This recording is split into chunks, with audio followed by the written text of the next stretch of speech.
This is where you choose. Spiral or rise. You should be working on yourself. You should be building that muscle. But it's okay to be at the beginning of the game. It's okay to be in the early stages of that. Even if you've been at it for a while, you are where you are. And that's okay. Not that it makes your previous actions okay necessarily. Not that that's justifying them. But it's letting go of that and accepting where you are in the present. What's done is done and nothing can change that.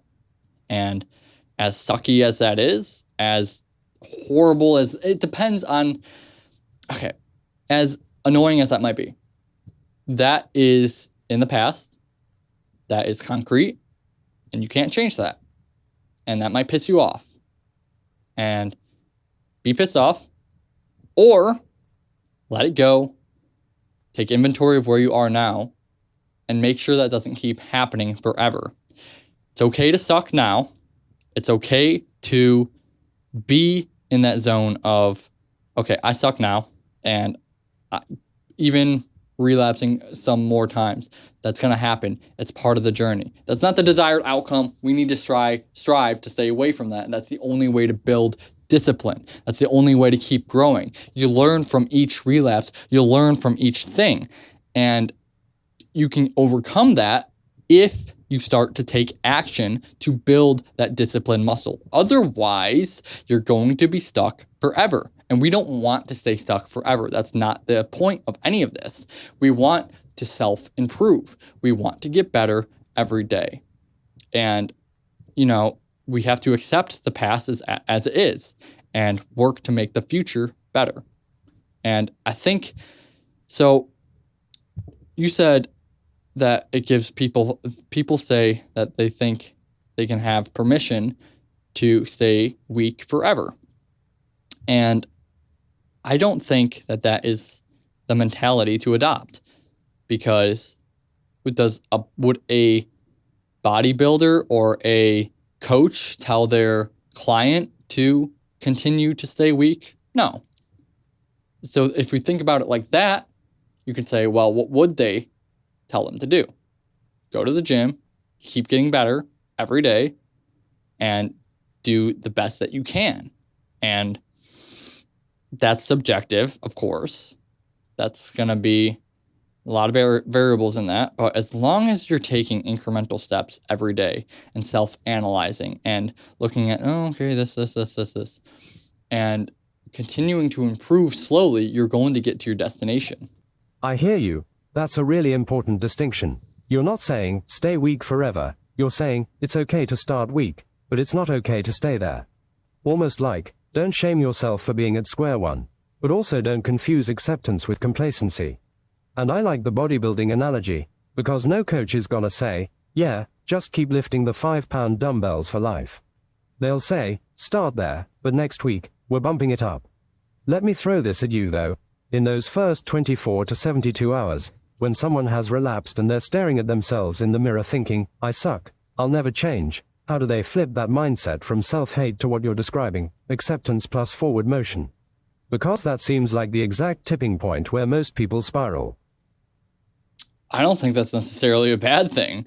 I think looking at yourself in the mirror and saying, I suck, is fine. Not that you'll never change, but looking at that's the wrong direction. You have the right fuel, the wrong direction. You go and you look at yourself in the mirror and you can say to yourself, I suck. And that's just admitting, that's just going towards a deep, dark part of yourself. That's not a fun thing. But sometimes hitting rock bottom is what people need as a spark to push themselves forward. Sometimes you need that change of energy. You can't just keep living in the same cycle over and over again. It's important to be empathetic with yourself, of course, but you can't just always be, oh, it's okay, I did my best. And I know I just said go and do your best, but that's in the present, and that's what I meant by that is saying, okay, in the past, I did my best. I took an incremental step and I actually improved. But if you're not actually doing the thing, if you're not actually trying, and then you can look at yourself and you say, wow, I do suck. And you don't need to beat yourself up. I'm not saying to beat yourself up, but use that anger or that resentment, and don't spiral into beating yourself up. Say, I will not stand for this. I am not going to continue that, because you don't want to have a negative self-image. You don't want to have, I'm not saying to say I suck and put that into your identity. That's not you. That's an action that you took. So maybe don't say I suck. Maybe say I took actions that sucked today. That sounds weird. Say I took actions that did not benefit me today and dragged me down. And the real reason you're feeling that way is because there's a disconnect between who you want to be and who you are. And I think it's important because you have whether you know it or not, you have an image in your head of who you want to be. And that image is not and what you want. And that image is not what's being played out yet, which is what causes all this suffering, because you're not living within harmony of what you know you could have and what you know you could be, or at least the expectations of what you have with yourself. So what's important is to have that positive self-image and say, hey, that's not in alignment with who I actually am. And I know that.